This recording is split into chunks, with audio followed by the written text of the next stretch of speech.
नमस्कार। आजको विषय छ डिसिप्लिन यानी अनुशासन। अनुशासन भनेको के हो भन्ने कुरा बुझ्न हामीले सबैभन्दा पहिले एउटा साधारण उदाहरणबाट सुरु गर्नुपर्छ। प्रेरणा भनेको ब्याट्री जस्तै हो। त्यो ब्याट्रीले हामीलाई केही समयसम्म त चलाउँछ, तर सधैँको लागि पुग्दैन। कहिलेकाहीँ प्रेरणा उत्प्रेरणा हुन्छ, तर धेरै जसो समय त्यो सकिन्छ। त्यही बेला काम लाग्ने कुरा हो अनुशासन। अनुशासन भनेको तपाईँको इच्छा शक्तिको ब्याट्रीमा थप जुस हालेर बाँकी दूरी पार गराउने शक्ति हो।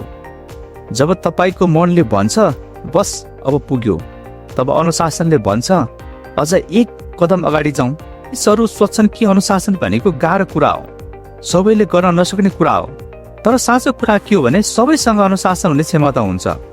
समस्या क्षमता नभएको होइन, समस्या चाहना नहुनु हो। हाम्रो दिमागले सधैँ सजिलो बाटो रोज्न खोज्छ। बिहान अलिक ढिलो सुतौँ न, आज जिम नजाउँ न, आज यो काम भोलि गरौँ न, यस्ता बाहनाहरू दिमागले दिन्छ। तर दिनको अन्त्यमा अनुशासन भनेको अभ्यास गर्ने कुरा हो। यो कुनै जन्मजात वरदान होइन, अभ्यासले बनाउने बानी हो।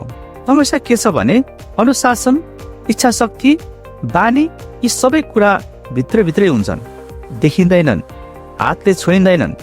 त्यसैले धेरै मानिसहरूले सोच्दैनन् कि यी कुरा पनि मांसपेशी जस्तै ट्रेन गर्न सकिन्छ। मानौ यो तपाईँको व्यक्तित्वको स्थायी भाग हो जस्तो लाग्छ। म त यस्तै मान्छे हुँ भनेर आफूलाई सीमित पारिन्छ। तर साँचो कुरा के हो भने तपाईँ आफ्नो क्षमताको छत उठाउन सक्नुहुन्छ। तपाईँ सोच्नुभन्दा धेरै माथि जान सक्नुहुन्छ। हामी प्राय अनुशासनलाई सजाय ठान्छौँ। मन लागेको सबै खाना नपाउनु, मन लागेको सबै गर्न नपाउनु, यिनै कुराले अनुशासनलाई नकारात्मक बनाइदिन्छ। तर साँचो के हो भने सबैभन्दा खराब जीवन त त्यही मान्छेको हुन्छ जसले कुनै आत्मनियन्त्रण छैन, कुनै सीमा छैन, कुनै नियम छैन। सोच्नुहोस् त, अनुशासन बिना तपाईँले राम्रो शरीर फिटनेस पाउन सक्नुहुन्छ? अनुशासन बिना आर्थिक रूपमा सफल हुन सक्नुहुन्छ? अनुशासन बिना जीवनमा प्रगति सम्भव छ? उत्तर स्पष्ट छ, छैन। अनुशासन भनेको एउटा रोजाइ हो, एउटा नियम हो, एउटा जीवनशैली हो। अन्ततः प्रश्न के हो भने तपाईँ के त्याग गर्न तयार हुनुहुन्छ?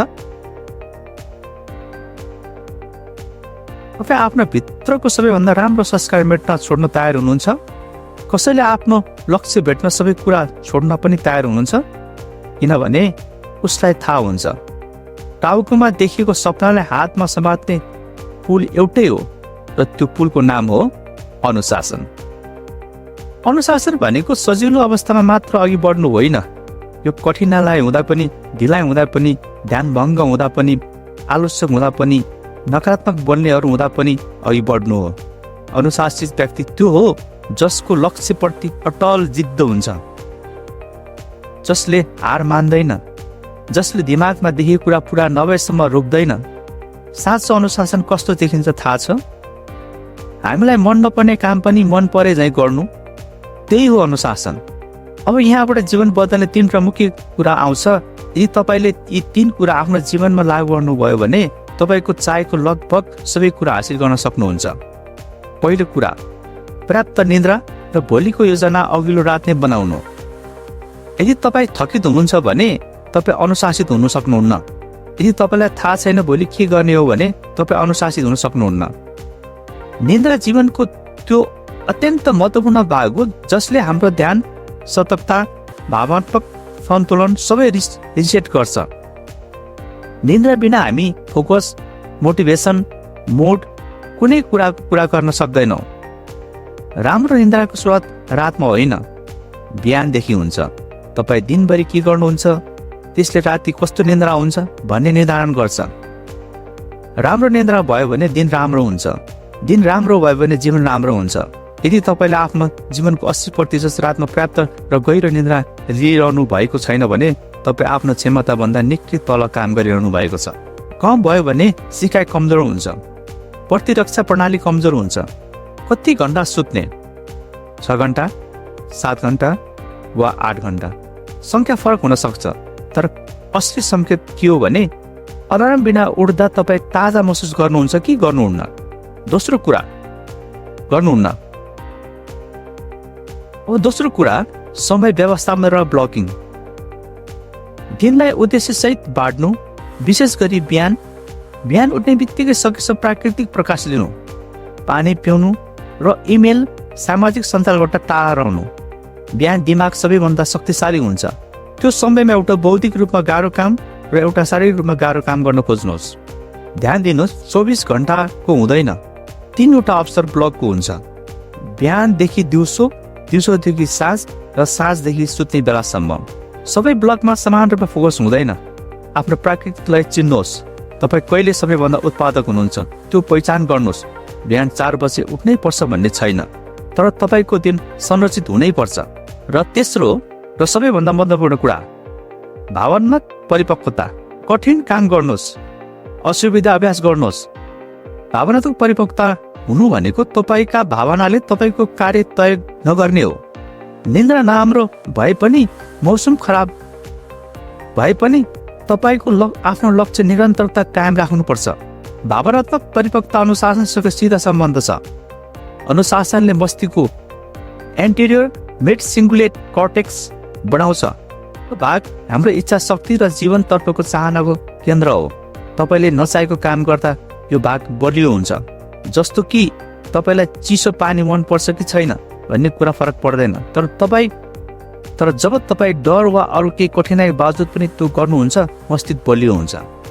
अनुशासन, आत्मनियन्त्रण र कडा मेहनतले तपाईँलाई बलियो बनाउँछ। तपाईँ छिटो बलियो वा बुद्धिमान हुन सक्नुहुन्छ, तर तपाईँ कडा मेहनत गर्न सक्नुहुन्छ। तपाईँ सङ्घर्ष, कठिनाइ, घाम, पानी, चोट सबै सामना गर्न सक्नुहुन्छ। बाहना नबनाउनुहोस्, बाहना तपाईँलाई असफल बनाउँछ। जब तपाईँ स्वीकार्नुहुन्छ कि सबै समस्याहरू तपाईँको कारणले छन्, तब तपाईँले समाधान पनि पाउनुहुन्छ।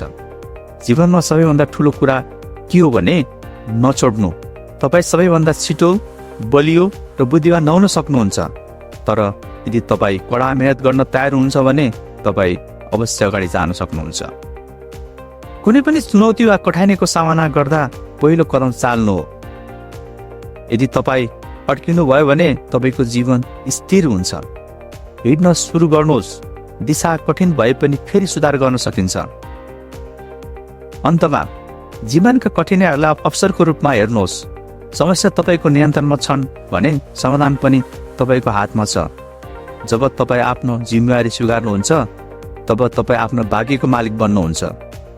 तसर्थ अनुशासन र समय व्यवस्थापन र पर्याप्त निन्द्रा र भावनात्मक परिपक्वताले तपाईँको जीवन अद्भुत परिवर्तन ल्याउन सक्छ। कठिनाइहरूलाई सम्मान गर्दै अगाडि बढ्नुहोस्, बाहनाहरू हटाउनुहोस् र सधैँ आफ्नो लक्ष्यतर्फ लागिरहनुहोस्। धन्यवाद। आजको भिडियो हजुरलाई कस्तो लाग्यो आफ्नो राय कमेन्टमा राख्नुहोला। साथै यो भिडियोलाई लाइक र सब्सक्राइब पनि गर्नुहोला भन्दै फेरि अर्को यस्तै उत्प्रेरणादायी भिडियो लिएर आउने बाचासहित आजलाई बिदा लिन्छु। हवस् त, नमस्ते।